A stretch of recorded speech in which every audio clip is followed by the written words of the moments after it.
Hello, you're listening to the Saluki Gamescast, the single greatest video game podcast in all of Southern Illinois. We won't brag much beyond that because we don't want to make people in Western Missouri feel bad or anything, but we all know what's going on here. This is episode 20 for September 9th, 2022. Joining me as always are Alicia Utecht, Ryan Freels, and OJ Duncan. And I'm Justin Young with 2 N's and a Y, but it's not where you think it is. There's your She-Hulk joke for the week. All right, how's everyone doing? Doing good. How are you, Justin? I am doing pretty good. It's been a pretty rough week with just a whole lot due this week. And so I've been trying to catch up and planning ahead for the next week or two. And so I am just very, very happy for it to be the weekend. How about you, Alicia? Doing good.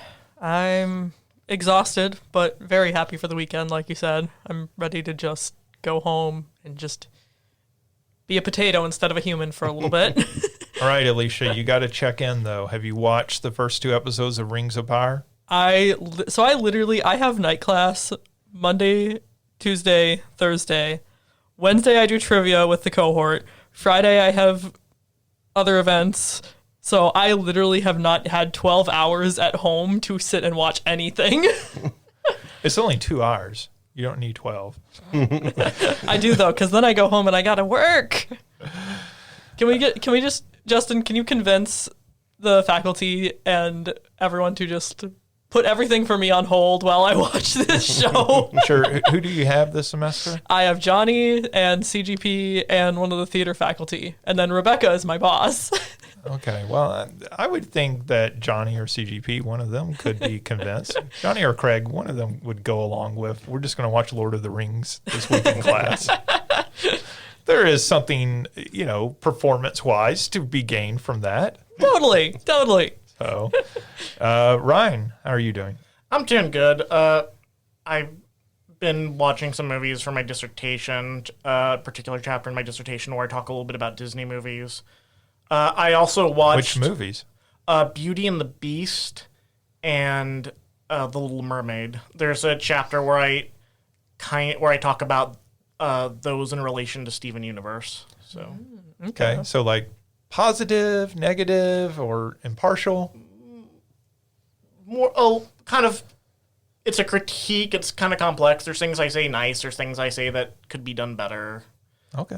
It's just not going to do too many spoilers so far. But yeah, he doesn't want to give it away because he's eventually, want us to turn this into a book, and then you need to buy the book. Absolutely. So go to Amazon, pre-order this book that might be available in 10 years.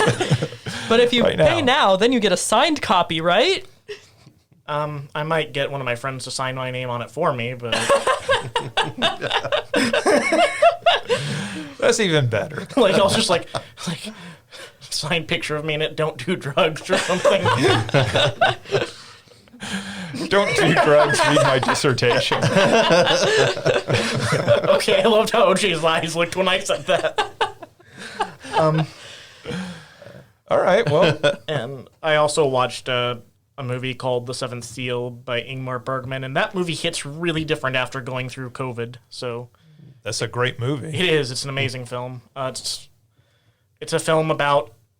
it's about more characters than this, but it kind of follows the journeys of a knight through the Black Plague as he plays a game of chess against death, trying to extend his life, and just the people he meets along the way. And it's about him trying to do one meaningful act after doing horrible things in the Crusades, and also trying to find if there's anything after death, or in trying to find meaning in life. And it's just... And after COVID, this film hit different. My favorite cultural reference for that film is Bill and Ted's Bogus Journey, which just basically rips off that film. Yes. That is, and it's great because, that was a film targeted at teenagers, early 20s sort of audiences, and none of them had seen that film at the time. And it was fantastic, that these you're making this really dumb comedy. You know you're making a really dumb comedy, but you're going to class it up as much as possible by including all these allusions to classic films. I just love it. I mean, I love That's great. that they did that. Animaniacs is a fun reference to it too. Yeah. So I can't remember if it's chess or like checkers that they play against death or something, but Yeah, they hello nurse him, don't they? I think so. And if there's any doubt like that it's referencing that movie, he has a Swedish accent in the Animaniacs. So it's like also I think one of the Muppets movies referenced it, like the Swedish Chef referenced it, like, and it showed him playing a game of chess against death or something. Yeah, it's always fun when what we perceive as sort of low art or, aimed at kids or aimed at like teenagers or something is actually like being very smart and referencing. Because like Right. my sort of thought is, most of these people making these movies went to film school.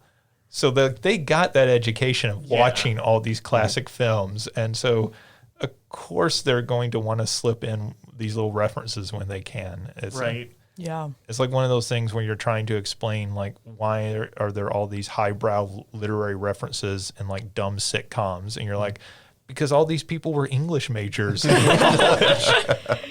True. So, of course, they're going to reference, like, the poetry of Byron in an episode of, Modern Family or something. Yeah, all right, great. OJ, how are you doing, OJ? I'm doing okay. We're ramping up. We're a few weeks out from LGBTQ Fest, so I'm kind of busy doing a lot of work with that. It's just a lot of stuff. It's not like I'm super like anxious about it, but there's just a lot of things that I have to do and like check up on things. So I've been doing a lot of that. Otherwise, it's been. It feels like a really long week, but not necessarily bad. I've had a lot of meetings with people I didn't want to have meetings with. So The eternal struggle. yeah, And when he gets really upset, like, he just finds me in the parking lot. So he's like, "Hey, nerd," and then beats me up with like a wrapped up graphic novel. It's like, "This novel visual enough for you?" Do you see it coming right at you? Oh God, not again! It's in 3D, too. No, put your glasses back on. Give me back my $5. I needed that to help pay for college. He has a highlighter. He colors in your glasses red and blue. You see it coming at you, nerd. In case you all didn't know, Ryan's glasses are currently taped shut with masking tape. Okay, this started off as a joke, but you're all laughing a little too much at this. I'm really laughing at the thought of OJ being the bully, going around picking on people in the building and everything. It's not really people, it's just me. I'm Give me gonna your call you lunch Mick money. Freels rather than McFry. Oh, come on, man. And LGBTQ Fest is both an on-campus and Carbondale event? Yeah, so on it'll be kicking off on September 30th. That's Friday. Here at SIU at the Ballrooms, we're having a Ballroom Extravaganza. So we're going to be bringing in people from the ballroom community in St. Louis. It's the Shades Project, and I can't remember exactly what Shades stands for. But they're a group that does a lot of activism with diversity and inclusion in St. Louis. And they are part of the ballroom community. They're going to come and do a workshop about ballroom here at SIU. And then after that, we're going to have categories that people can walk. So someone's going to come through and be like, here is how you do Butch Queen. They'll do it, and then we'll say, hey, who wants to come up and do this? There's going to be small prizes and grab bags for people who come in. So that's going to be a really fun time. And then October 1st, that's a Saturday, from 12 to 5, is going to be LGBTQ Fest proper. So we have some local Carbondale favorites, Loose Gravel, Jenny and the Housewives. We have someone from the area. It's a pretty funny guy. I didn't know him before this, but he's pretty hilarious. It's a super fun, rocket ship is the artist. That's a good name. Yeah, and so it's a queer man who does a lot of like kind of absurd humor type stuff. And then we have, I'm very, very excited because I'm a huge fan. We have Maxie Glamour, who is from the third season of the Boulet Brothers Dragula. And they are a drag activist in St. Louis, and they're going to be here as our like main attraction.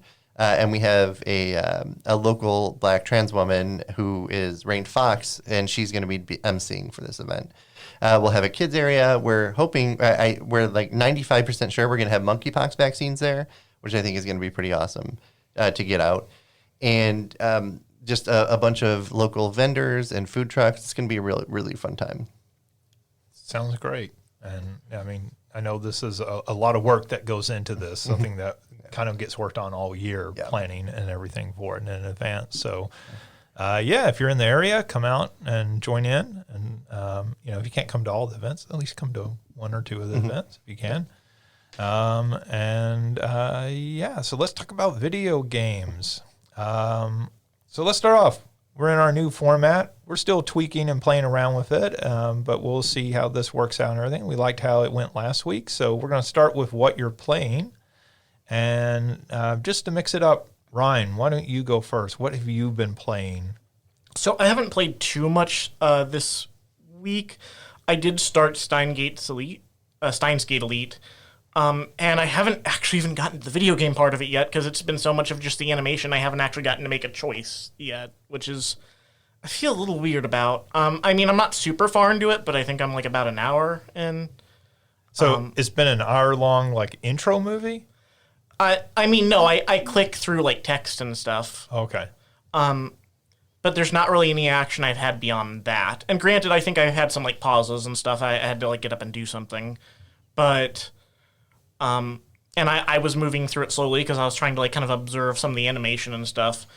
But I'm interested in this. I'm interested in this the idea of how it's going to use like time travel and stuff. And the idea I think is that the character, if I remember correctly, is that there is time travel in this, and only one character's aware of it because he can hold on to the text messages in his phone from the previous timelines or whatever. And I'm curious to see where it goes because I like the idea of it being like an anime at the same time as being a visual novel because it is using like fully like 2D animation. But I'm also like a little worried that maybe that the story won't be interesting enough to keep me hooked, or that there won't be enough of a choices going on. So my favorite visual novel and my favorite game pretty much at this point is If Found. I talked about that before. Right. And granted, there's not that much in terms of choice going on there. It's a very streamlined visual novel now, but there is like some sort of action and, a meaningful action that you're erasing through the diary. And, kind of like, and, again, how that ties to themes of erasure, whether we're thinking of erasure as things that we lose as we enter the LGBTQ community, or whether those are things that are painful to lose or things that we need to lose. And then you do get some choices at the end, but also that was a super visually interesting piece. I really like the art style and the aesthetic, and how the idea of moving through a journal and also looking at letters and stuff that the person got made it feel super personal. Right. And it made you feel like you were connecting to this real person. This anime game, the anime is fine, but it's not like the best animations I've ever seen. It doesn't viscerally stick out to me as much as the animations in If Found. And it feels kind of stilted having to go through the text to go through the animation. The thing is, I'm worried that I might just be I like the idea of it being anime and a visual novel, but I might just eventually be I think I'd prefer just to do a visual novel different than this, where I have more choices, or that's shorter and tighter, also If Found. Right. With a better story, or I'd rather just watch an anime. And now that said, just an hour in, I could end up finding that I super love this. But the fact that I'm an hour in and I haven't actually gotten to make a choice yet feels kind of weird. And the fact that it hasn't super hooked me in is something that I'm a little I hope it does. Again, it could change. I'm going to keep playing this for a while, but we'll see. The other thing I played is just simply Tetris. I like to play Tetris sometimes to de-stress. I think it's still the best de-stress video game. What were you playing it on? I was just There's a Tetris website. I just go on to play that. So it's not nothing fancy, just pretty regular plain Tetris. Not as good as I used to be, though. I noticed. Like, I think I could used to get like up to 90,000 points at least. I'm not saying I was great, but I think I made it to 40,000 this time. So I'm pretty out of practice. But I was just playing. It's like, how was I doing better than this? But yeah, just all you folks out there, you're looking for a good puzzle game to de-stress you. Tetris, I think it's still number one. Holds up as that. I like to be Jeweled. The advertisements get annoying in that. Maybe it's not quite a puzzle game, but Angry Birds fine, but Tetris still on top. Yeah, I mean, I think it belongs to that grouping of casual games, right? Yeah. Like Tetris, more than any other game, like sort of predicts the mobile future. I mean, and of course, like where most people first played Tetris was on a Game Boy, so it makes a whole lot of sense, right? Like a simple pick up and play game that anyone can understand in a few minutes, but like is very addictive, which is, you know, when you talk about Bejeweled and Angry Birds, they're very much kind of that similar concept. So yeah, I mean, I think it very much kind of, I understand how those are all related. It's not like my favorite game of all time, but for what that game is, it's perfect at it. Like I don't like. There's nothing I'd want to add or change. Like, yeah, Electronics Game Monthly, the magazine, which through the '90s was probably like the #1 video game magazine in the U.S. at least. When they got to their 100th issue, they listed these are the 100 greatest video games of all time. #1 was Tetris, and I think in a lot of ways I still agree with that. Like, if I was going to pick what's the perfect video game, it's not my favorite video game if I had to pick a #1 game, but, like, it is just about the perfect video game. It's so easy to pick up and play. It's so easy to understand, but, like, it's really hard to master. Like, you feel like you can always get better at it with time and everything. And so, yeah, I mean, it's a game I go back and play sometimes, I've played Tetris Effect on VR, which is like a fantastic game to play in VR and everything.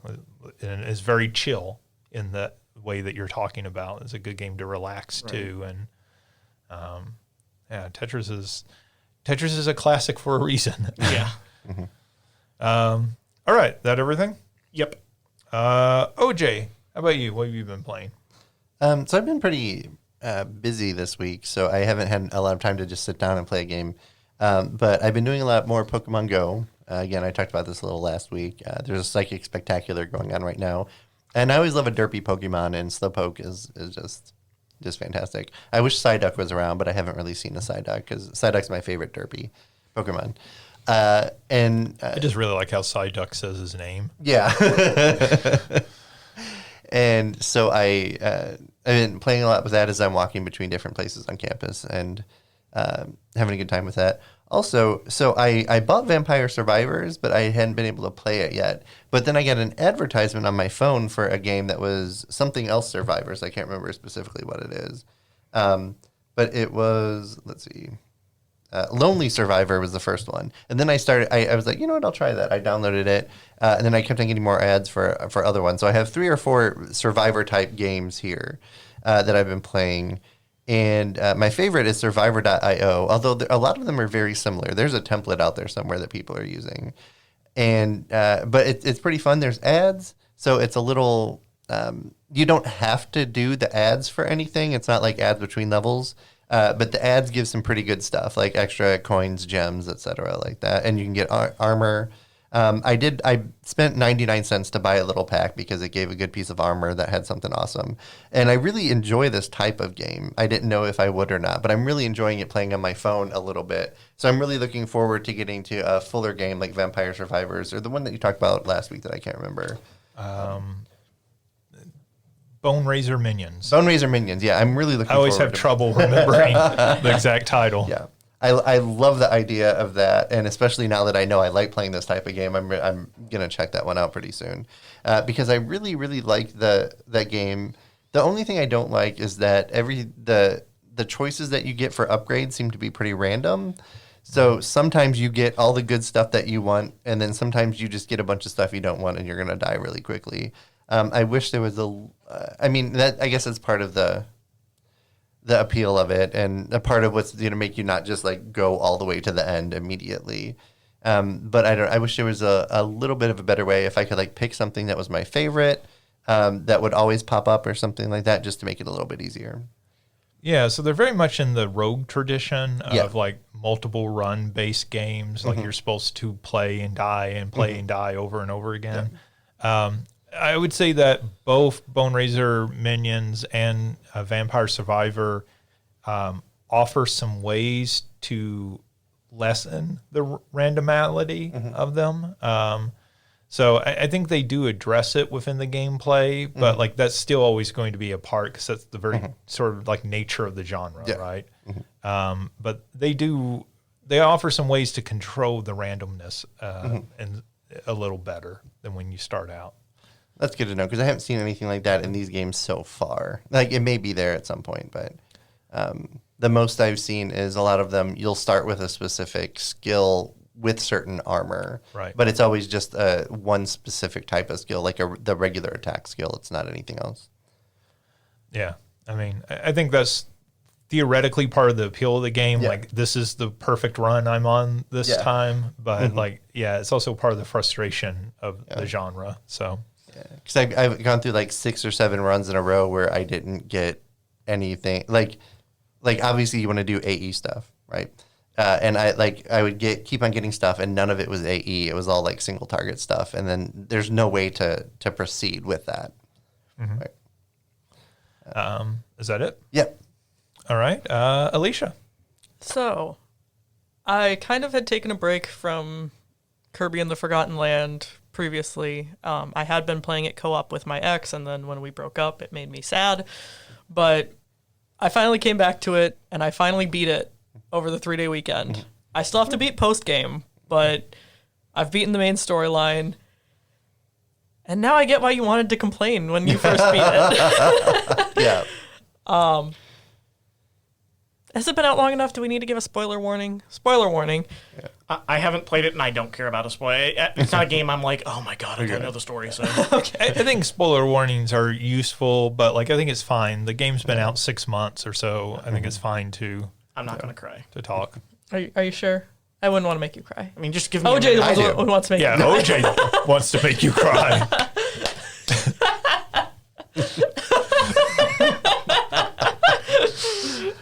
Ryan's dabbing his eyes. So. No, but I think I still... He's dabbing his eyes. He's not dabbing. That would also be very funny. Yeah. But yeah, Kirby and the Forgotten Land, I really loved the gameplay. I love all the mini games in Waddle Dee Town. That ending. So if you haven't played, again, spoilers, but Elflin basically gets kidnapped and combined into the ultimate life form. And then the ultimate life form, after you free Elflin, the ultimate life form is still like drawing Planet Popstar in and is going to destroy it. And so Elflin is like, I have to destroy this. And so he like shoots off into the distance and makes this big deal and makes it look like he's dead. And then, Kirby wakes up and he's looking around and he runs up and then you see a light and Kirby has the little happy smile and then it goes to the credits. And then you get into post-game immediately and Elflin's there. Mm-hmm. Like he's just chilling. He's like, yeah, it was super scary when that happened. But like, I'm so glad I'm back with you, Kirby. It's like, hang on. What about, didn't you just die? Mm-hmm. What? Who died? Kirby? Elflin, the little blue... Looks like Carbuncle. So it's like, he's like the messiah of the Kirby universe? No, Kirby is the messiah of the Kirby universe. Kirby is either the messiah or an eldritch demon god. Unclear. Eldritch demon god. He is the most powerful character in the Nintendo universe. Yeah. Like Super Smash Bros. Ultimate proved that. Mm-hmm. And he's just a baby. Yeah. Imagine how strong he'll be when he grows up. And he's like Baby Yoda. Baby Yoda wishes he was as cute as Kirby. I said what I said. Whoa. Oh, shit. Blaster shots fired. If you'd like to complain about the podcast, send your emails to justin.young@siu.edu. I mean, I will post these on Facebook if they're about Alicia. I already have incriminating post of Alicia's from Facebook that I screenshot for later. I think Baby Yoda's got cute, but Baby Yoda like kind of got old on me for after a little bit. Like, okay, we get it. Kirby's eternal. Kirby is eternal. As an eldritch god should be. Exactly. Sorry, OJ, I think you were going to add something. Yeah, so Elfin is a tiny part of a larger organism that's like trying to kill everybody and everything. It's the ultimate life form, but it's not Shadow the Hedgehog. So can it really call itself that? And it gets kind of dark too after the after game content is really dark. Yeah, post game. I know I'm like partway through post game, so the villains set up throughout the whole game are the Beast Pack, and Leongar is the leader, and then. Now we're like going and collecting pieces of his soul to bring him back to life. Yeah, because the ultimate life form like shattered his soul, and so now he's suffering, and we have to go and try and fix him essentially. So Kirby is dark games hidden behind adorableness. Honestly. So this post game content, is it sort of like the Mario games have been doing in recent years, where like the main game is a pretty easy game, and then you get to the post game content, and that's where it gets like super difficult? It gets very difficult. Okay. Yeah, that's Nintendo. That seems to be their like design philosophy in recent years, because they did that with us, the most recent Super Mario game, Odyssey. Well, and Kirby's been doing that for years too. I've been on a big Kirby kick, so I've been watching a lot of videos talking about, usually every time you beat a game, then there's the EX path, which makes all the bosses harder and everything. So it's fairly standard for a Kirby game. But like this is entirely new content. This is entirely new content. So this is what Mario has been doing. Like there's entirely new levels that you get access to after you beat the main game. Yeah, and there's a Coliseum, which is just like what's the word I'm looking for? A boss rush. Boss rush, yeah. And it gets pretty difficult in there too. I think I beat the Coliseum, but I still haven't beat all the post game content. I need to go back and finish it, but it got really difficult. Oh. Yeah, I mean, some of those Mario, like the actual games, the main Mario games in recent years have been fairly straightforward and easy. Yeah. I mean, there's some challenge to them, but it's the post-game content where you're like, oh, man, this is rough. Yeah. This is more like classic Nintendo, 8 and 16-bit Nintendo. All right, anything else? So that's really what I've been playing lately. I've also been hanging out on Twitch a lot with I have a little community of streamers. I don't stream personally, but I just like hang out with them and chat nonstop because I don't like sitting in my apartment alone. So I like hanging out with Twitch streamers. And I did want to give a shout out because one of my friends on there is Sunnyside Seas, and she is doing a charity stream for Games for Love, which is an organization that has 6 main goals for serving and helping folks get into and stay into gaming things throughout their lives. Things like this, supporting sick kids and hospitals in developing countries, bringing video games into hospitals for sick kids. They have like a 90-day coding program that's completely free for kids to get into it. And then as you get older, they have scholarships for STEM higher education. They have a mentorship program for, you finished college or you finished high school, and we're going to match you up with someone who's in the field, in tech and gaming and STEM. And then they also just have their community of professionals who are working together and supporting the other programs. So Sunnyside Seas is doing this charity stream on Sunday, September 18th at 12 o'clock Central. So I'm definitely going to be there. High key recommend everybody else pop in, say hi, support an awesome cause. Say that date again. Sunday, September 18th at 12 o'clock Central. Okay, like 12 noon. Yeah, 12 noon. So she's in Eastern time, so I'm like converting the time in my head. No, that makes sense. And it's Sunnyside Seas, like SEAS? Yes. Okay, so Sunnyside Seas. .twitch.tv. Yeah, so check that out. It's always awesome when people use video games to do good for society. Yeah. Right? Video games, at least growing up when I was a kid, video games were very much looked down upon and looked down as a blight for young people. And it's really cool to see how that attitude has changed over time. Yeah. And I've been part of this little community long enough now. Like, I'm starting to see a lot of people doing charity streams for different things. You know, there's Trainers Unite has been going on for the last week, where a bunch of streamers are fundraising for St. Jude's Hospital.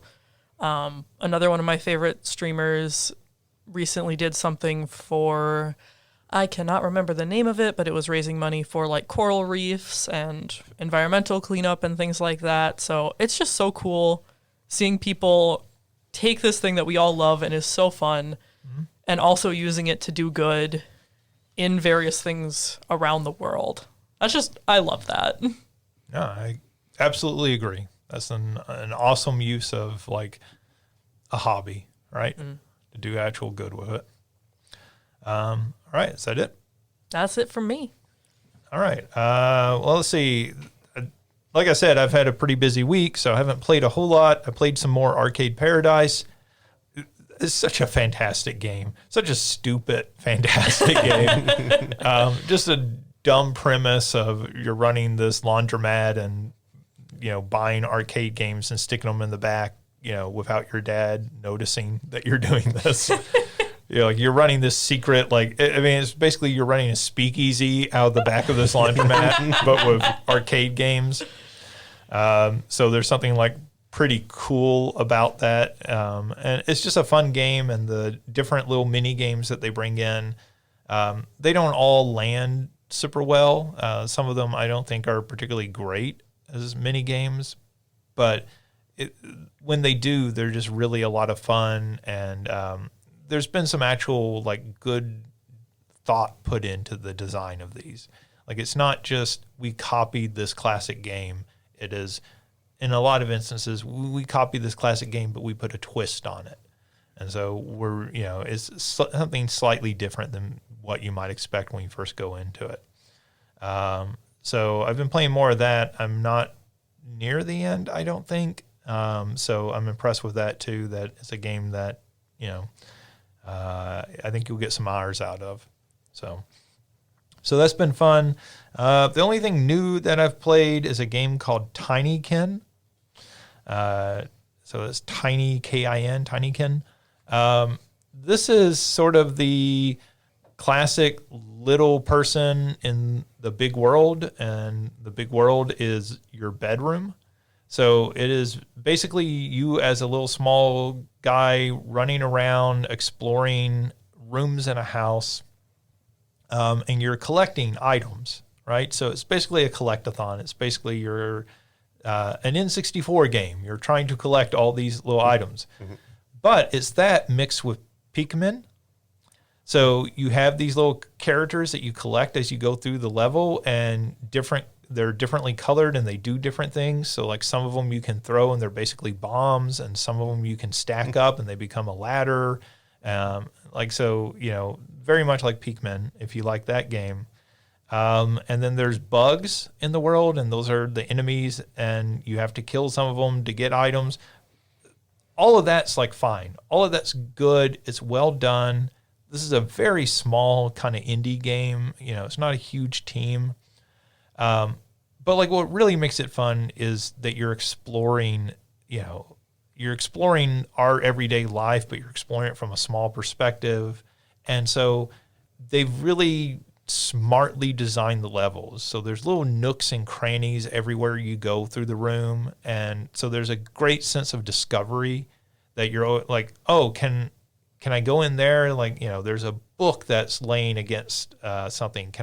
Is there a space between that book and the wall? Can I go in there? And I bet there's going to be something in there. And yeah, there is. There's something in there. And it's that sort of same sense of discovery that you get from, walking behind the waterfall in an adventure game or something. I bet there's something behind that waterfall, except this is in real spaces that you're still getting that sense. It's got kind of a unique art style. So the characters in this game are 2D animated in a 3D world. So they look sort of like almost Paper Mario-ish, like little cutouts and everything. it's not the highest production values, but the levels look really good. The characters look pretty good. And I think because they go so hard for that style, it works. But yeah, overall, I just find this game really a lot of fun. Levels start out really small. They get a little bigger and a little bit more complex and everything. But so far, a few levels in, it hasn't overwhelmed me. And I think that's the danger, that it could get too overwhelming, too much trying to collect and all that. But so far, it's just been a whole lot of fun. And, I'm always a sucker for that, like, little person in a big world type situation in games. I think that's always fun because it is one of those wish fulfillments that games can do that you can never do in the real world. In the real world, I could, take up skateboarding and like learn to be like Tony Hawk theoretically. Look, I know I can't really, but I believe in you. Theoretically, I could get good at skateboarding. You follow that dream, Justin. Someone could walk up and say, "Are you Tony Hawk?" Yeah, that's true. Because You have the same odds that he does for that. right. Poor Tony Hawk. Tony Hawk and his existential crisis. Be But a good title for this episode. But yeah, I mean, this is something that, you can never do in the real world. And so there's something really fun about that video games allow you to do that. And it almost always works for me when they do that. And in this is one of the better implementations of that, at least in recent times that I've played. So Tinykin, a lot of fun. I'll probably keep playing more of it because I haven't gotten tired of it yet. All right, that does it for what we're playing. Let's move on to the news.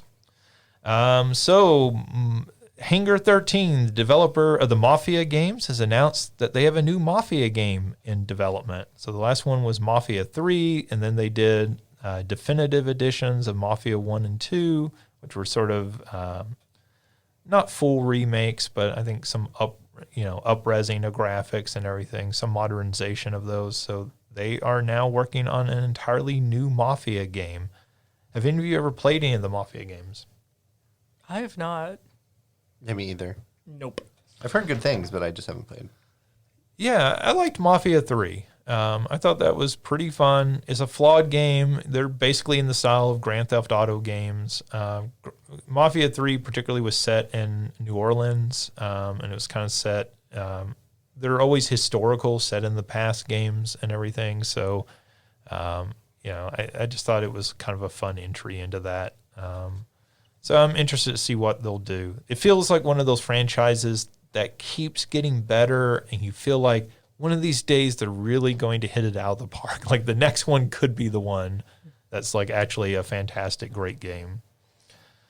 Let's see.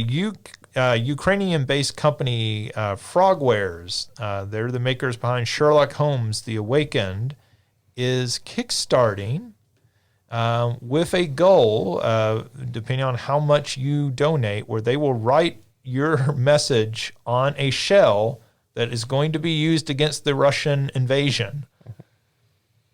That's a choice. Yeah. This is crazy, right? I'm upset, but also that's really inventive and creative.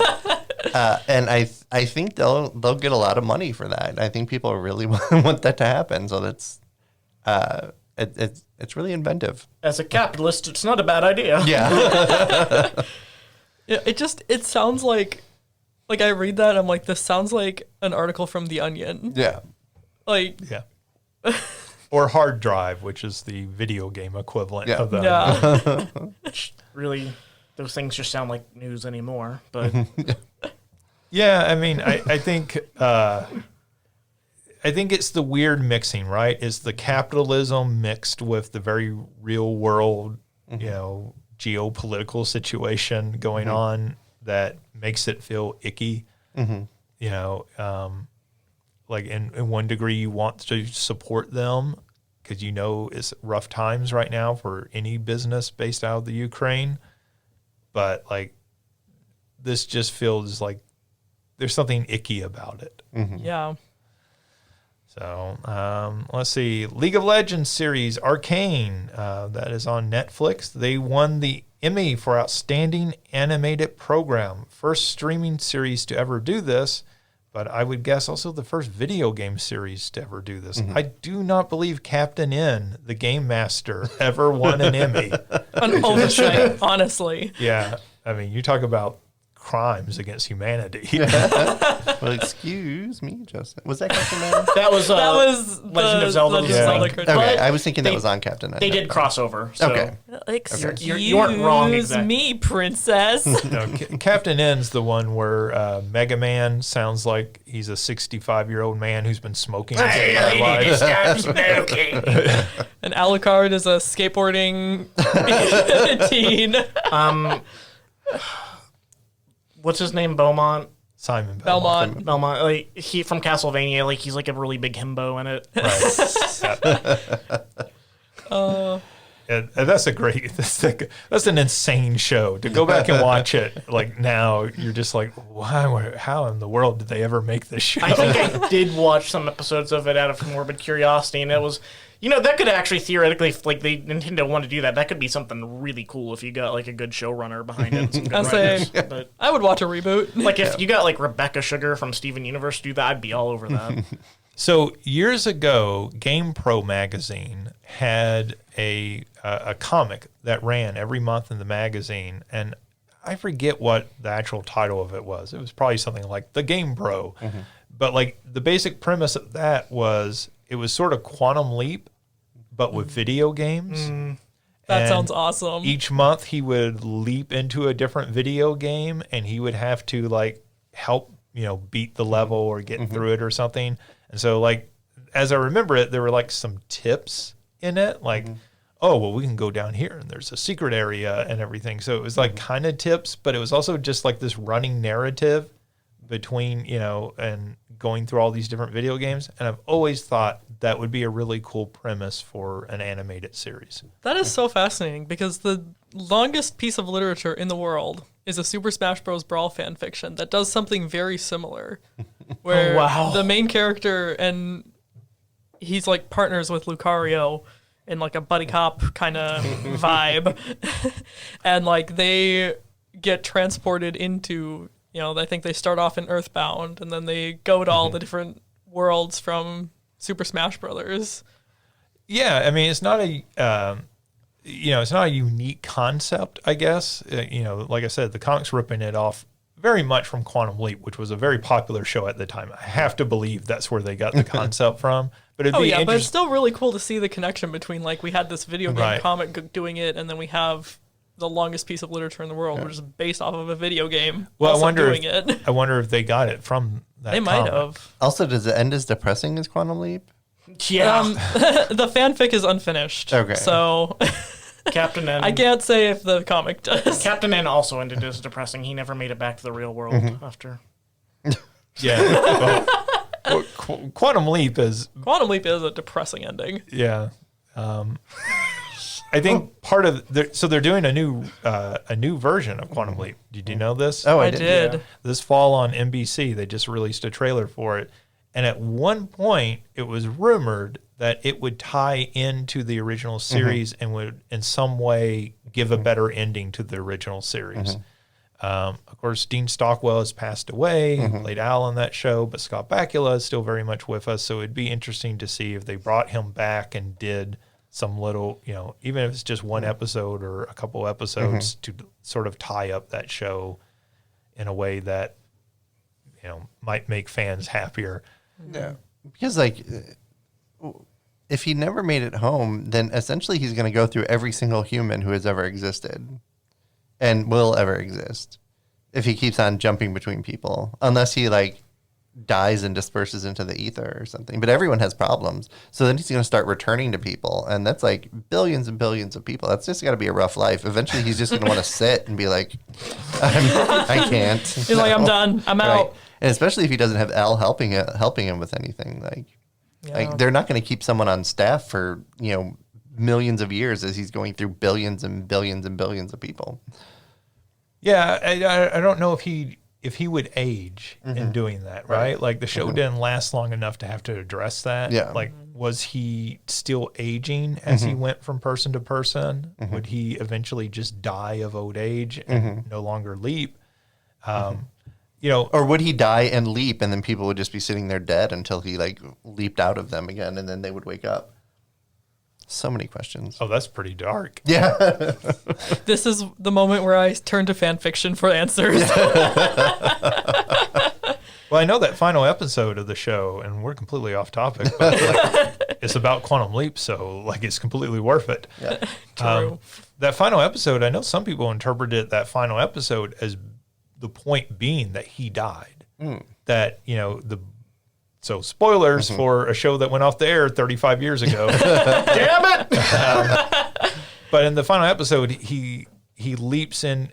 Is it that he's the day he was born? I think is when he leaps to, because he could only leap within his lifetime. So he leaps to the day he was born. He's in this bar. The bartender is highly hinted that the bartender is supposed to be God in some form, and so a lot of people interpret that ending as he died. And that's why he never went home, and that's why. But Al's life got set right. Like at the end, he leaps in and fixes part of Al's life. So, yeah, I mean, I don't know. Like that ending is very frustrating, and that it is openness, right? Yeah. About what happens. And I guess since while we're at it, spoiling stuff. And Citizen Kane Rosebud is the name of his sled from when he was a child. Since we're on that time. Oh man. And then Sopranos, they also had an open-ended thing. But I don't want to do too many Sopranos spoilers, though. I'm not. My name doesn't have a Y, but in a weird place. Aerith died in Final Fantasy VII. There, I said it. Well, Ruined it. But maybe not anymore. Yeah. Yeah. Well, we'll see what happens in the remake. So Chaos. That's all that will happen. Guys, Princess Peach, she was in another castle. well, you don't even know if that's true. Like, I mean, that could have just been Toad lying. Yeah, she might have been hiding because she had a kidnapping kink with Bowser. Oh my god. Or I'm maybe just saying. Toad was just working for Bowser. Just the straight face as you said that. Just completely deadpan. I've seen so many memes that's not interesting or funny anymore. All right, moving on. Speaking of inappropriate online behavior, let's talk about Hogwarts Legacy. The new Harry Potter game that is coming out next February, I believe is the new release date for that. They have announced that they cut Quidditch from the game. Why? Quidditch will no longer be playable as part of this game. Why? Who knows? I think when they announced it, it was, hey, we can't get this up to our standards, and so we had to make choices. So we're cutting this. The discourse online has been more, is this being cut to be DLC down the road? So do they cut Quidditch, and then in 3 months they say, hey, you can get Quidditch into this for $10. That's probably it. That's frustrating, though. Capitalism. Like, what is Hogwarts without... I feel like you can't have a Hogwarts game without Quidditch. Maybe that's just me growing up playing the Quidditch World Cup game over and over and over, but... And I'm really upset with companies announcing, oh, we're going to have this, and this, and then taking it out, because we had Halo with the couch co-op last week, and now this, and like, just don't announce things that early. I know you want to like build up anticipation, but don't announce features that you can't guarantee are going to be there. I mean, I know people would be disappointed if like maybe like at the very beginning if you didn't say anything about Quidditch, but people were still going to want to play it. So without announcing that. Yeah, I think this is particularly problematic for them from a PR perspective, because they're already dealing with the J.K. Rowling stuff surrounding this game. They already have a huge hill to climb to come out this close. And granted, we're still, almost 6 months out from release. But to come out still this close to the release of the game and be like, hey, we cut something that, of course, you would expect to be part of a Hogwarts game, right? A game where you are at Hogwarts being a Hogwarts student. Quidditch is a pretty significant part in those books of the student lives. To cut that, or however it went down, and I guess I can't say for sure how that transpired, but I think it's just more of a PR black eye for this game that needs all the positive PR it can get. Yeah. So if it does come out, and then this is, DLC a few months down the road, I think that's really just going to leave an even sour taste in a lot of people's mouths about this game. Yeah. I think they need to have like an opening scene where it doesn't even have anything to do with the rest of the game. You just see like J.K. Rowling as a disgraced teacher at Hogwarts being hauled out of their... Well, she is a disgraced teacher, isn't it? That people think is it Professor Sprout that people think is her stand-in in the books? That's supposed to be her. Is that the weird fortune teller character? No, Professor Sprout is herbology. Trelawney is the fortune teller. Or is it Trelawney? Trelawney is divination. Yeah. Yeah. I don't know But when much was about Sprout ever Harry Potter. disgraced? Well, no, I don't think she is, but I think when the books were originally written, that was supposed to be like J.K. Rowling's like stand-in for herself, like the character she was writing as like her within the story. We saw her stand-in on Twitter. Like I thought those were real at first. I guess like there was a fake string of like tweets from her. A fake string, like it's like in the Harry Potter world, and no one ever calls me a TERF, and blah blah. And I was very ready to believe it was real. Oh my god! Well, her new book is about a character who creates a cartoon and then is disgraced by people who are like mad at the character and who harass her online and everything. And it's canceled and killed. Yeah. God. Jeez.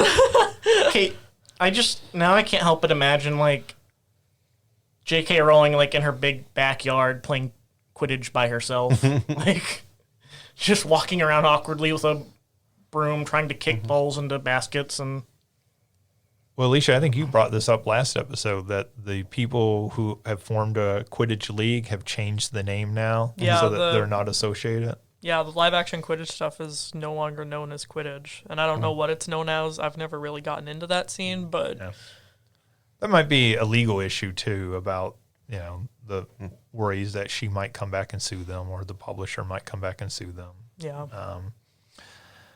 Speaking of disgraced games, Cyberpunk is getting an expansion called Phantom Liberty. sounds so deep. And they are bringing back Keanu Reeves for it. So he appeared in the trailer. His character is coming back. Have any of you played Cyberpunk? I'm not. I was going to, but then after I heard how horrible it was, I decided I'll wait, and maybe if it gets to where the level they were said it was going to be, I would play it. But it's just disappointing. I don't want to give them money. Yeah, I'm like the Cyberpunk media I love. I it's not like I'm super obsessed with Cyberpunk, but the Cyberpunk media I love. So I don't want to like do subpar Cyberpunk. Like I think I even like the guy who does I struggle to remember his name, but Action Button Review said that it's got the sci-fi stuff going on, but there's nothing really punk about that game. Like Right. I haven't done. Yeah, I think they've gotten it into a much better spot now. But yeah, I understand that reaction. I also never played this game upon its release because, the word was it was kind of a dumpster fire at release, and I just waited, and by then most of the sort of discussion of the game had become, it's not really that great anyway. So, maybe someday I'll play it. Let's see. We talked earlier this summer about Nier Automata having a secret church area that could only be accessed in a very certain way, and there was lots of discussion about this online. Come to find out, it was a mod, and now that mod has been publicly released. So the fake secret area of Nier Automata can now actually be played. That's not nearly as much fun, but still cool to see them actually release this as a mod. Let's see. Phil Spencer, the head of Xbox, has said that Call of Duty would stay on the PlayStation for several more years. Jim Ryan, the head of PlayStation, fired back that they had only committed to 3 more years of Call of Duty on PlayStation, and he called that inadequate. This is a very rare thing that we don't see it much anymore. This is a console war cat fight between the heads of the 2 different major consoles. Nintendo, very silent during all this. This feels backwards, that the head of Xbox would be like, oh yeah, they're staying on PlayStation for several more years. Yeah, so, this is, of course, Xbox is trying to get approval by different governments around the world for their acquisition of Activision, which owns Call of Duty currently. Of course, they're trying to buy them for their $70 billion purchase price. So keeping Call of Duty on the PlayStation seemed to be a sort of, a leaf out to, hey, don't overrule us, antitrust people. See, we're still going to keep this big game on the other competing systems. Sony's response here seems to be that's great, but we want more concessions. Mm-hmm. And so we're going to twist the knife as much as we can and try to get more out of you. And of course, people have fired back against Sony and said, Sony, you are paying for Final Fantasy VII Remake and Final Fantasy XVI to be exclusives on the PlayStation, and you are not porting Spider-Man onto Xbox. So, how can you be upset over this? But this seems to be all grandstanding to try to get more concessions out of Xbox. Well, I think the only logical thing they should do is a rap battle to see who gets Call of Duty. Yes. Phil Spencer and Jim Ryan. Epic rap battles of history. Yeah. Let's go. Mm-hmm. They seem to be down with it kind of dudes. Jim Ryan is so just awkward in everything that he puts out, every statement that he puts out. Phil Spencer at least does have, some personality, it seems. Here's my idea. Just put them in kaiju outfits and have them fight it out.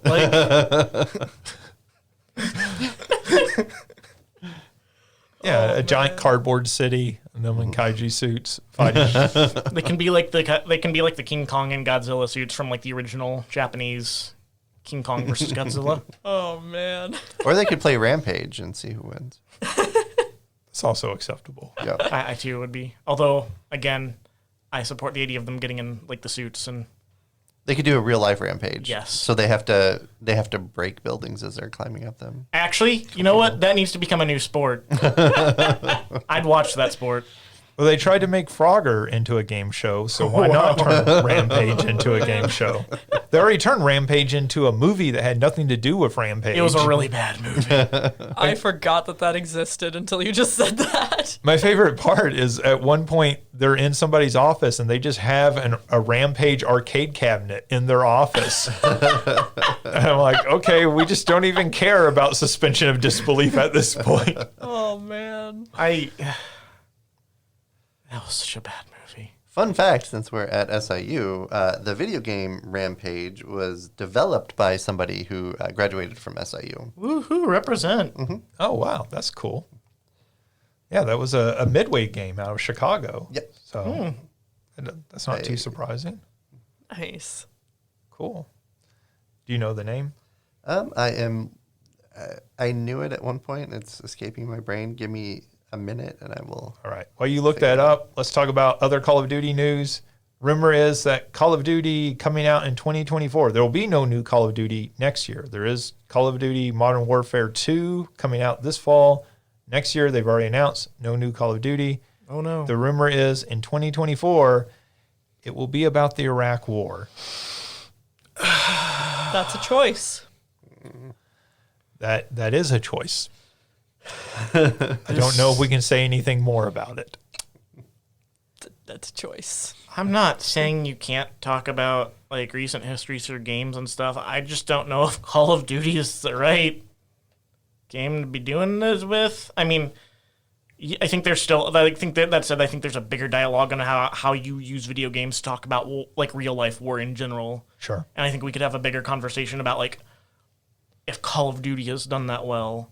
I haven't played enough of Call of Duty to say, but just having a war that close to home, that I remember, Oh, who's... Yeah, this reminds me, there's been some other situations like this. There's been other games to try to be set in modern conflicts in Afghanistan and Iraq and everything. But Call of Duty themselves have had issues with this in the past. So, one of their games was set in Vietnam. That rubbed a lot of people the wrong way because there's obviously quite a few veterans of Vietnam still alive.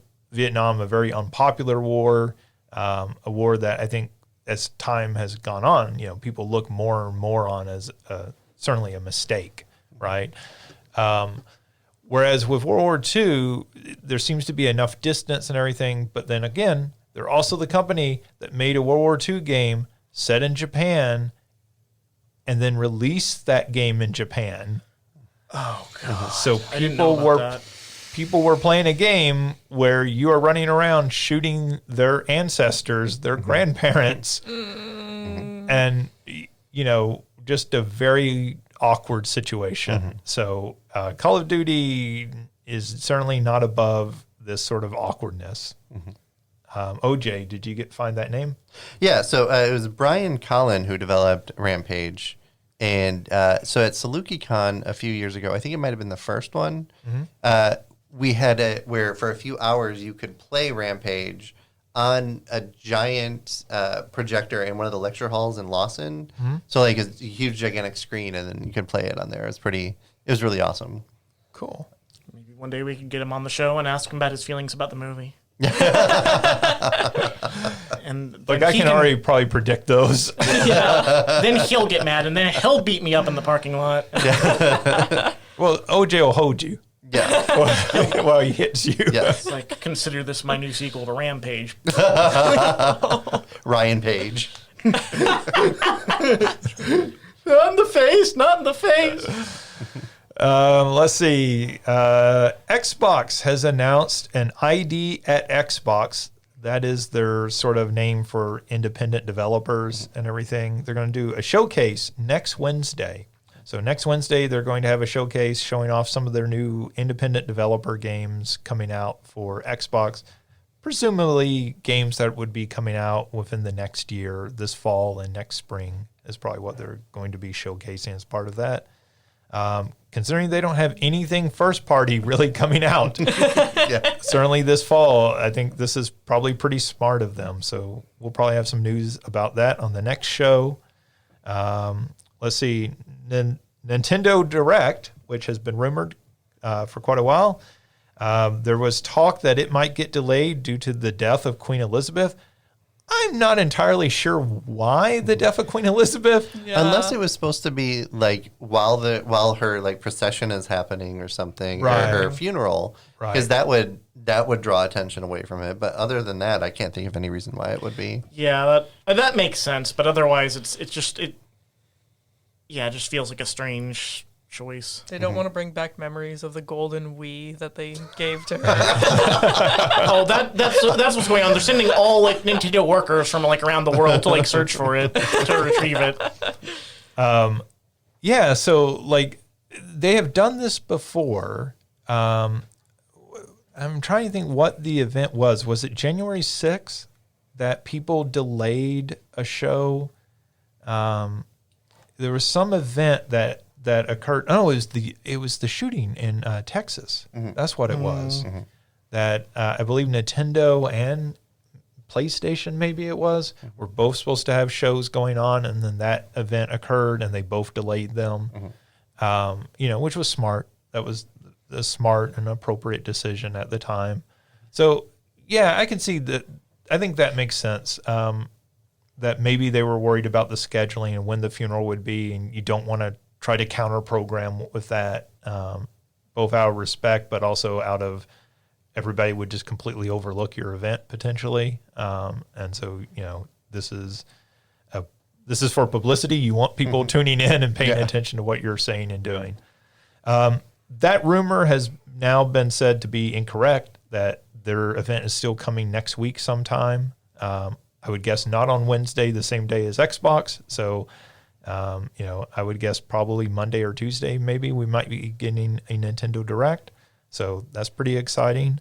And then, of course, PlayStation is also supposed to be doing something soonish this month. So it looks like we're going to get something from all three big game companies.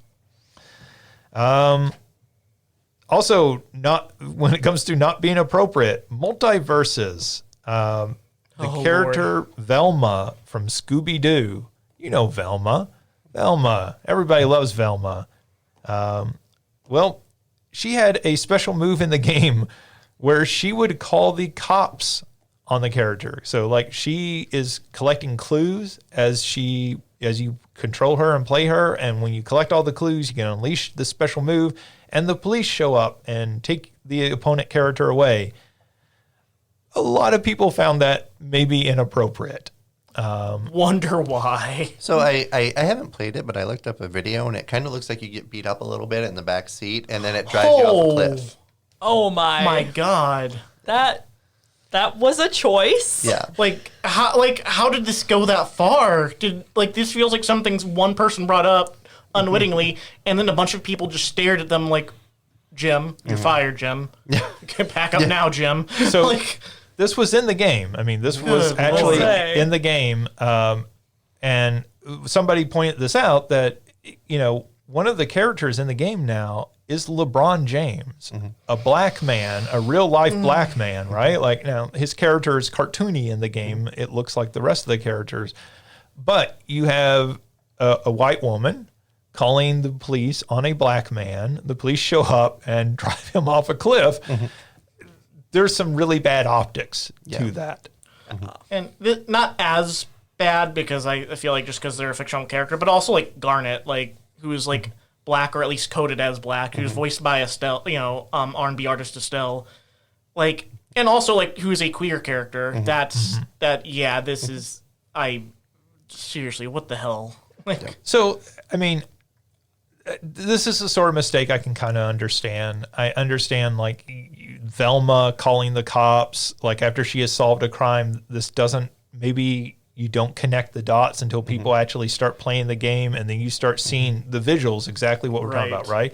Maybe when this is done to Superman, the visual does not hit as hard, right? But when it is hitting on a black character, a queer black character, I think that all of a sudden you go, oh, okay, I see why this is problematic, maybe. So anyways, they have changed this or are in the process of changing it. It will now be the mystery machine that drives up, and, now the other Scooby-Doo characters who are all white, and a dog. I'll say, and a dog. Will throw you into the back of the van. Not creepy at all. Yeah. See, what you got to do instead is you just got to have it be Scrappy-Doo. Well, see, what they along this line is you get a fire hose, and you use the fire hose to like push them in the van, where then the dog attacks them, and then all these white people drive them off a cliff. That's. I still think that OJ is being facetious. Yeah, I'm sorry. I'm saying that's along the same lines as the police car. I did not mean that they should do this. I apologize. I thought you were saying that's what they actually do right now. No. Like Velma just whips out a fire hose. I was like, hang on. I think if people didn't pick up on OJ was being satirical with this, right? No. Like OJ knows what he's saying. He's not, he's not saying this, not knowing what he's saying. Yeah, Multiverses crew, please do not take this as an actual suggestion. But no, I mean, yes, that would be worse. Somehow, I didn't know that they could make it worse, but yes, OJ found the way to make it worse. Proud OJ. But yeah, I mean, I credit to them that they listen to the community. Yeah, right? That's true. I can understand how this would be done, and it just completely misses somebody. They're not reading the room, they're not reading the temperature. Certainly with the Black Lives Matter protests over the last few years, I could understand how this might happen. It happens a lot in media. It sometimes happens because, as we know, there's no diversity in the room. And I don't know about the developers of Multiverses, so I don't want to, I can't say. But that's often why it happens. I think the fact that they're willing to listen to the community and take action fairly quickly in response is a positive to them. For sure.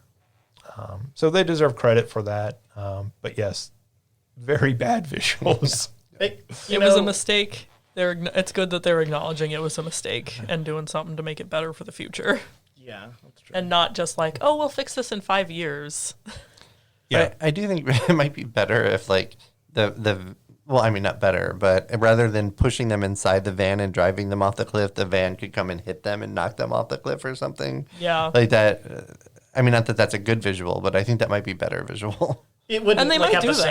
same, like, it wouldn't have the same, like, offensive implications. Yeah, it wouldn't have the like, same connotations. It'd be more Wile E. Coyote style. Yeah. Yeah, because you got to think, like, Steven Universe is a kid, right? Yeah. Like, he's a little kid. So now all of a sudden, a van is driving up and throwing a child in the back of it. Oh, we're just making this worse and worse. So's Finn the human. Like, he's in the game. Multiverses, right. please take this as a suggestion. Just have the mystery van knock them off the. Well, Arya is a kid too, right? Or Yeah, Stark? I am it. Yeah, well, yes, but she's also psychotic. Oh, yeah. And so, That's fair. You know, you could just Monty Python style, like, drop the mystery van, like, from the sky onto Right. them. Like, that would be great. That's what I think you do. Just Monty Python it. Drop the mystery van from the... Just let the Sky mystery and- machine fall from the sky or run someone off the cliff instead of throwing them in it, please. yeah. Let's see. Microsoft is testing a new Xbox dashboard. So their interface for the different Xbox systems. That's currently in testing on some people who are in their beta program. That will get released sometime next year. And Amy Hennig, who was behind the Uncharted games before she kind of got pushed out of Naughty Dog. She left and was originally making a Star Wars game. That game got canceled. She is now working on a Marvel game that up until now we knew nothing about. The current rumor is that it is a Captain America and Black Panther game. One would imagine if Amy Hennig is making a Captain America and Black Panther game, if you're teaming those two characters up, the sort of embodiment of America and the embodiment of Africa, you're going to put those two characters together. There's some sort of social commentary there, right? Mm-hmm. And assuming it is the Steve Rogers Captain America and not the Falcon Captain America. But maybe even more so in that situation, right? Right. Yeah. Yeah. All right, that does it for news. Let's move on to our big question, wrap it up for the week. And since Queen Elizabeth did die yesterday, and we are going to keep our commentary about that event, there are certainly lots of mixed reactions to that and everything. We'll just say she died, and that'll be our commentary on it. Facts, people. So, who is your favorite leader in a game? So, king, queen, general, somebody in a high position of power.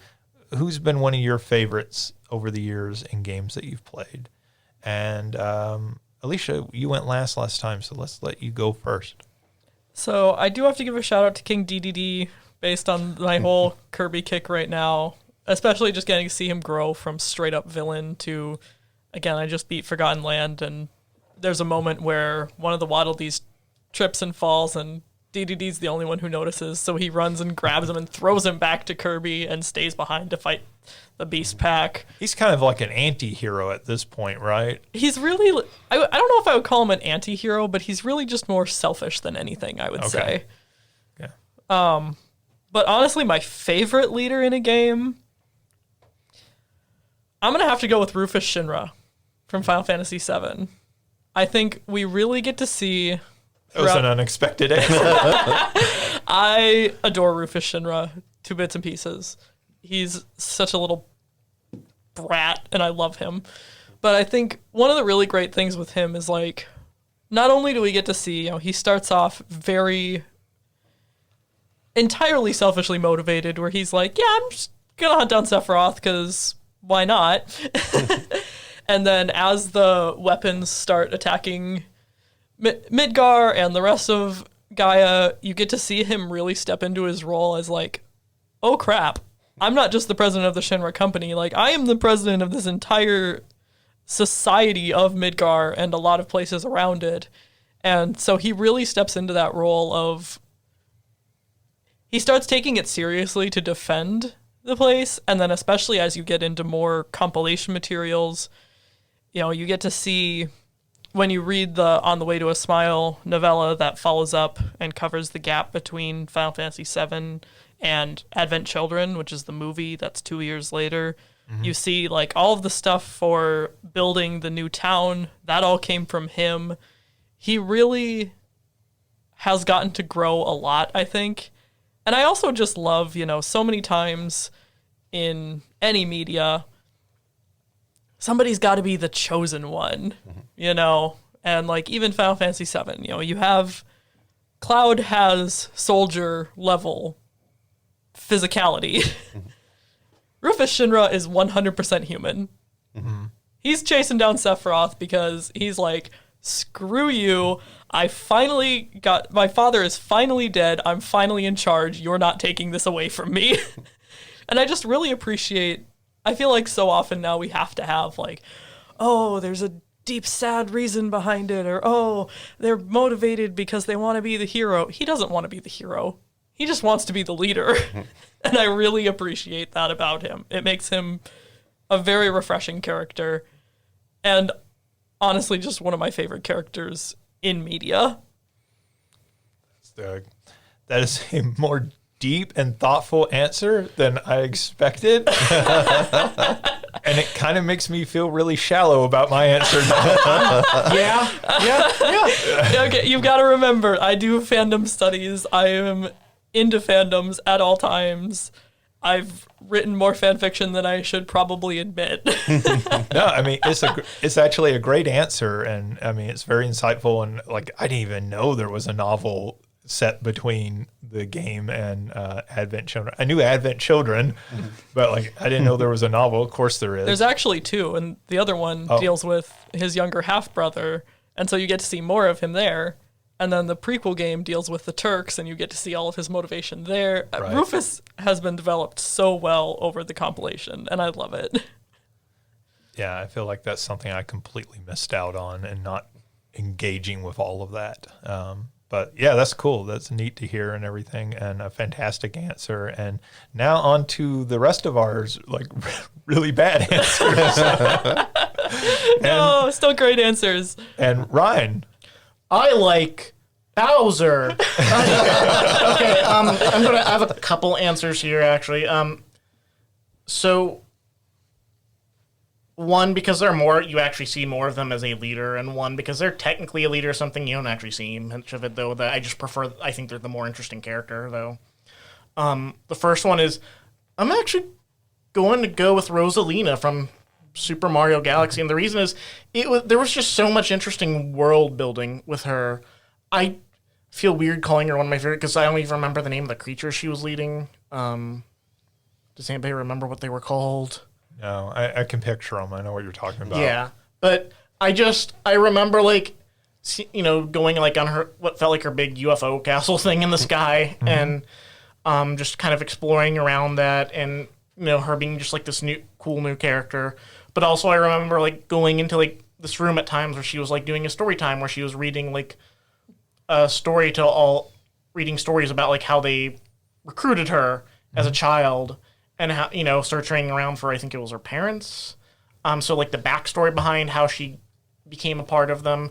It was just, I wasn't like, I always thought Mario was fun, but I didn't really think it had an interesting story. It was just cool like world building going on there. And, I thought it was a fun, creative way that they did it with, like, the storytelling sessions and stuff. And I don't think it's my favorite game, necessarily, but Mario Galaxy, I just remember the first time. It was just, like, such an exciting new experience. That's a fantastic game. Yeah, I mean, it's a fantastic game, but, it is one of the best Mario games. No, yeah, I think Mario Odyssey might be still... I don't know. I need to think about that, actually.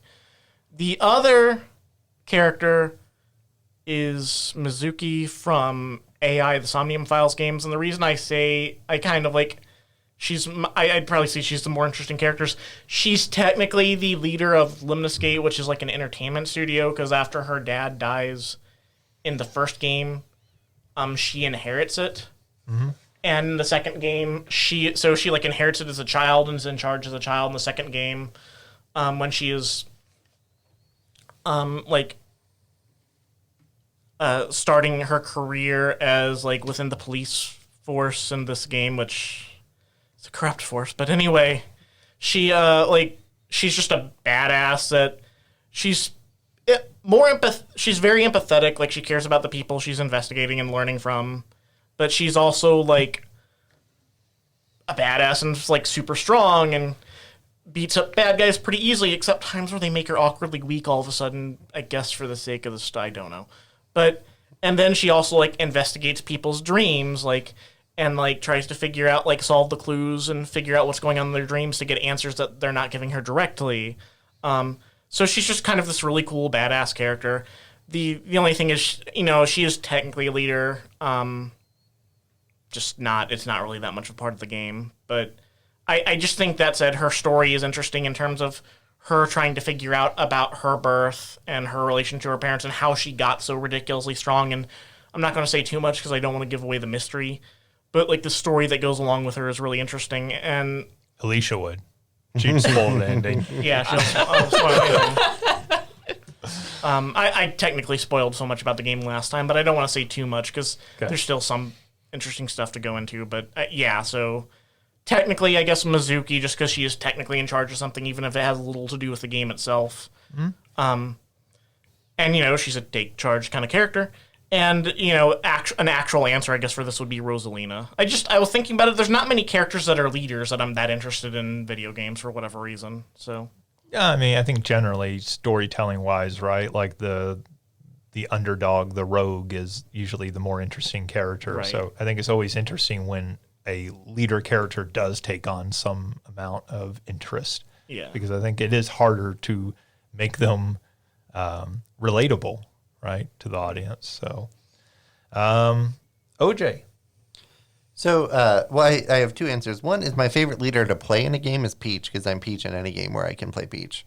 So we got Peach and Rosalina. So yeah, 2/3 of the princesses. Yeah. And so I pulled from Ryan's franchise, and also my other answer is from one from Alicia is Bannon in Final Fantasy VI is a great leader. I mean, you do get to play him briefly, but not very much. But I think he's very transparent. He doesn't want to lie to like convince Terra that she should help. He says, hey, this is what happened. This is what you did, really. Like you did this horrible stuff, but here is like you can help us. You're the light in the world that we need, right? And his moveset is when you play him briefly, he can't really attack. I mean, he can attack, but he's not good at it. He has really low stats, but he has really high defense, so he can take all the hits, and then he can pray and heal everybody in the group. So I think that's a really great leader thing, is like not directly in there doing all the action, but being support for everybody who is doing all of the action. So I really like Bannon. So the big things are the transparency and the like healing and support rather than direct action. I was always disappointed that like you didn't get to play him more. Yeah. I kept wanting in the World of Ruin for him to come back and you be able to, you know, have him as a party member and everything. Mm-hmm. Yeah, and along those lines too, General Leo, also when he like the good version or the good side of Kefka rather than like he's a good part of the Empire, and then like when he turns against them and he dies. So I really would have liked for him to come back. Sorry, the game when I was a teenager. I'm sorry to spoil it.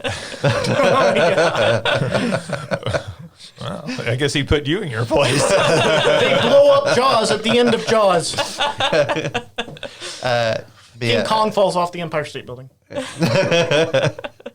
Yeah, so Bannon is my favorite leader as overall. All right, I've got two answers as well. My first answer when I was writing this question, since I came up with this, was Mike Hagar from Final Fight. And he is the mayor of Metro City, but he's also a professional wrestler, which means that he has turned up in other fighting games over time, including Saturday Night Slam Masters, the wrestling-themed fighting game that Capcom did. And I just love the fact that you have this character who's the mayor of the city, and his daughter gets kidnapped, and he tears his shirt off and goes out and just starts beating people on the street. And I just think like, well, who wouldn't want that as your mayor? Like, who wouldn't vote for Mike Hagar at that point? And so he's just one of these like kind of goofy, over the top characters, and makes him a whole lot of fun. The second one is a king, King Hippo from Punch Out, and I love King Hippo because King Hippo is always kind of like, moving his mouth at you and everything. He's always like kind of mocking you and everything. But if you punch him in the stomach at the right time, his pants fall down.